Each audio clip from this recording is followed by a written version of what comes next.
Ini saya juga lagi baca berita nih ya. Seorang petani ditemukan tewas tersambar petir. Saat ini pihak kepolisian sedang melakukan pengejaran terhadap pelaku. Iya, bukan. Luar biasa. Iya, pelakunya siapa ini? Nih, selebgram transgender Isa Zega umroh pakai baju syar'i. Nah, itu netizen tuh lagi rame murka. tuh, iya. Usut travel umrohnya. Pak, Bapak sebagai Mas Alan maksudnya melihat kejadian ini gimana? Jadi sebenarnya itu kejadiannya sudah lama sebenarnya. Oh gitu ya? Itu terjadi di bulan April 2024. Yeah. Oh, udah lama ini. Baru-baru rame belakangan baru ini. rame persis kemarin baru rame. Jadi memang sebelum waktu bulan April itu sudah banyak isunya, tapi kemudian hilang tenggelam. Nah, kemarin anggota DPR Mufti Anam melakukan surat terbuka lah ya di media sosialnya, mengkritik perilaku dari Isa Zega ini yang merupakan transgender. Tetapi melakukan umroh dengan pakaian perempuan. Ya. Hal ini dinilai mencederai nilai-nilai keagamaan kita. Benar. Gitu dan dianggap sebagai penistaan agama. Nah, itu dia, dan bukan hanya mencederai nilai-nilai di kita, tentu di Saudinya juga kita kan jadi noda gitu loh. Jadi presiden buruk juga. Bahkan anggota DPR ini secara tegas juga meminta pihak polisian untuk segera mengusut kasus ini gitu karena telah dianggap melanggar undang-undang KUHP gitu tentang penistaan agama. Iya. Wah, bisa panjang nih urusannya. Bisa panjang gitu. Nah, kemudian ini karena viral apa gimana? Ya, karena baru kejadiannya sebenarnya bulan April. Baru viral kemarin, persis kemarin hari Selasa. Ini kejadiannya bareng nggak dengan kejadian sebelumnya? Ada selebgram juga, influencer yang ikut pengajian tuh, Ustadz Hanan Ataki ya. Itu bareng nggak? Karena itu kan juga beberapa bulan yang lalu. Kejadiannya nggak bareng. Lebih dulu ini. Lebih dulu ini. Kemudian tenggelam. Ada isu si kasus Wandahara itu, yang melakukan pengajian dengan baju perempuan. Nah, kemudian ramai. Nah, kasus Wandahara itu kan sampai masuk ke dalam proses hukum. Ada orang yang melaporkan gitu, ada organisasi yang melaporkan. Nah, kemudian netizen juga beranggapan bahwa jangan cuma Wandahara saja yang dilaporkan, tetapi juga Isa Zega yang bernama asli Sahrul untuk juga segera diproses gitu. Yang menjadi permasalahan adalah kenapa seorang transgender bisa umroh ke sana, kan ini kan prosesnya yang panjang kan. Itu dia di KTP-nya apa ya? Nah, setelah saya membaca penelusuran dan saya baca di Okezone, bukan ngecek langsung tuh ya? Cek langsung. Kan Bapak yang nulis di Okezone, Pak. Jadi ternyata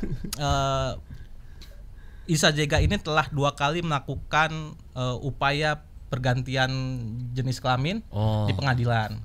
Pertama, dia sempat melakukan itu yang ya, di Depok, upaya yang di Depok itu ditolak, kemudian yang di Jakarta Selatan sekitar tahun 2017 itu diterima oleh pengadilan. Udah lama ini. Artinya secara administratif Isa Zega telah berganti kelamin dari laki-laki menjadi perempuan dan itu disahkan oleh pengadilan. Gitu. Udah resmi jadinya. Nah, mungkin di Indonesia udah bisa ya begitu ya? Sebelumnya kan juga ada kasus Dorce itu kan juga pengadilan telah mengganti pengalaman. Tapi kan barangkali kalau Bunda Dorce Bunda. Dorce kan waktu itu mungkin ada faktor-faktor genetik atau medis ya. Nah, faktor ini yang kita nggak bisa telaah lebih dalam karena kan berhubungan dengan medis kan. Betul. Berhubungan dengan internet.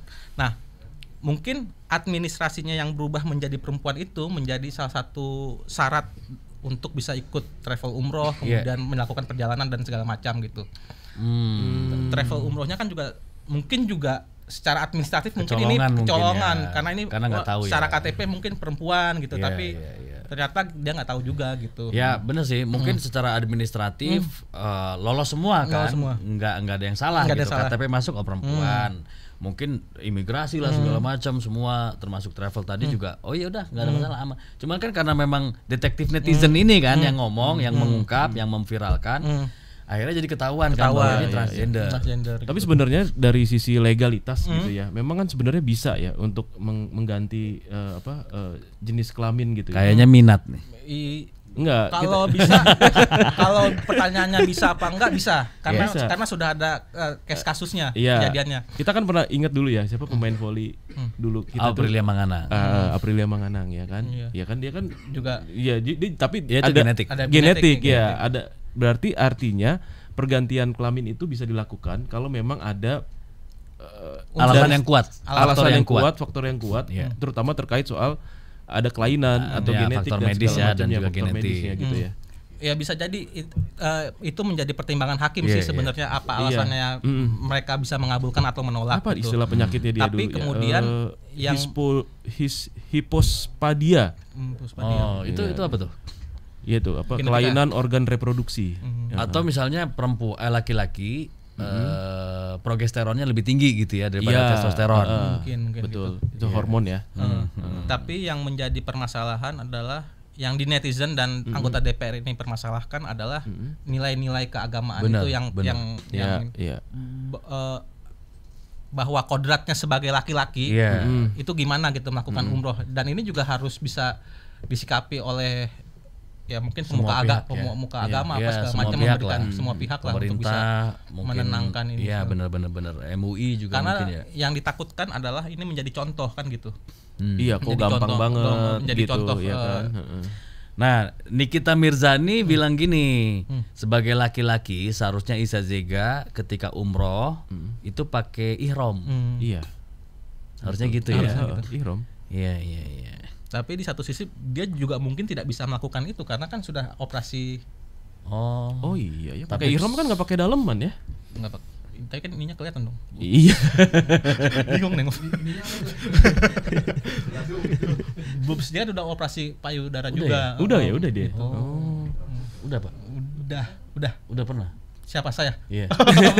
Pernah lihat maksudnya. Maksudnya dari penelusuran sudah melakukan operasi.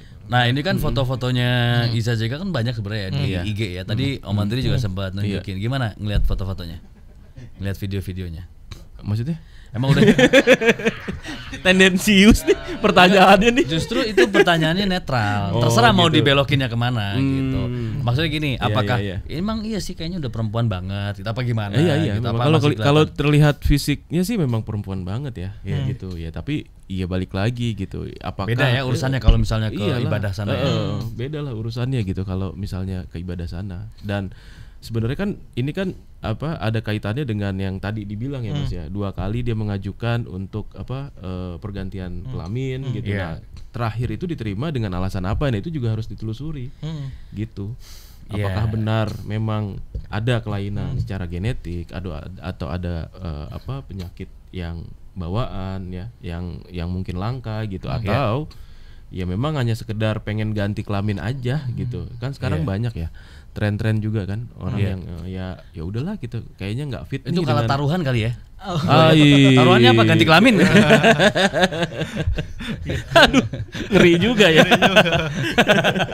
Ayo gue Indonesia aja, gue Arab ya. Kalah gimana ya taruhannya? Iya, ganti kelamin. Iya. Repot ya. Gitu. Repot, baju beli lagi Pak.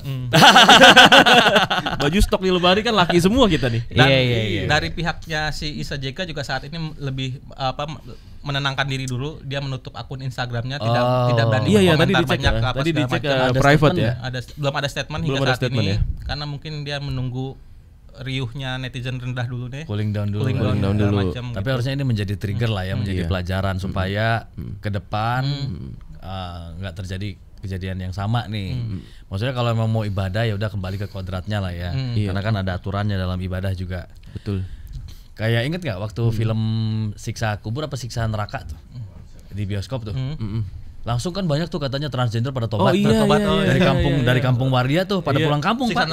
Iya kan pada tobat, pada silaturahmi pada pulang, pada pakai peci, pulangnya. Bener. Harusnya gitu kali ya.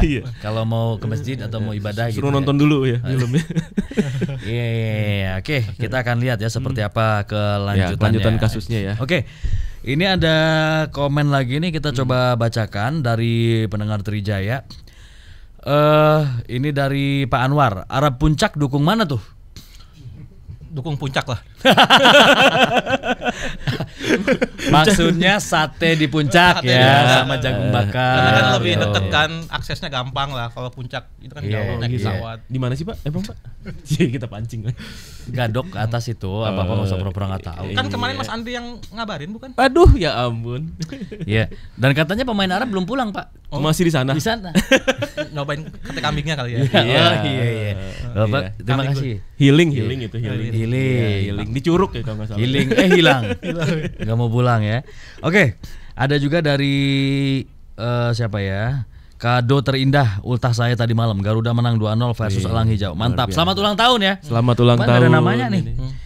Ada juga dari Pak Wijaya, sisa tanding Indonesia versus Bahrain kandang versus Cina kandang, menang versus Aussie tandang kalah versus Jepang tandang kalah. Berarti maksimal poinnya 12 ya, karena tambah 6 poin lagi.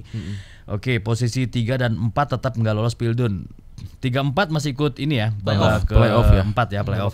Oke, dari Ibu Lisa, pemain kesebelasan Arab Saudi kalah sama Indonesia karena pemain Arab nggak ada yang Habib. Oh, justru di kita ya. Benar. Bisa tahu dia.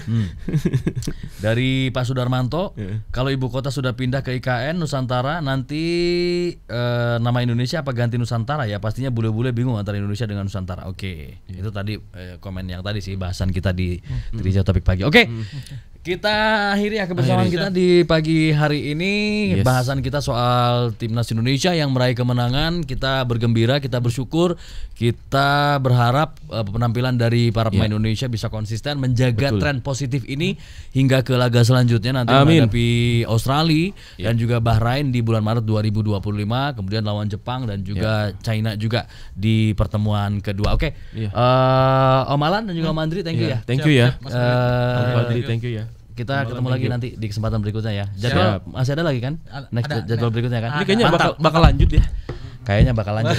Lanjut ya. Wih. Oke, Fadli Sungkara signing out. Ketemu lagi di Morning Zone besok. Tentunya di okezone.com.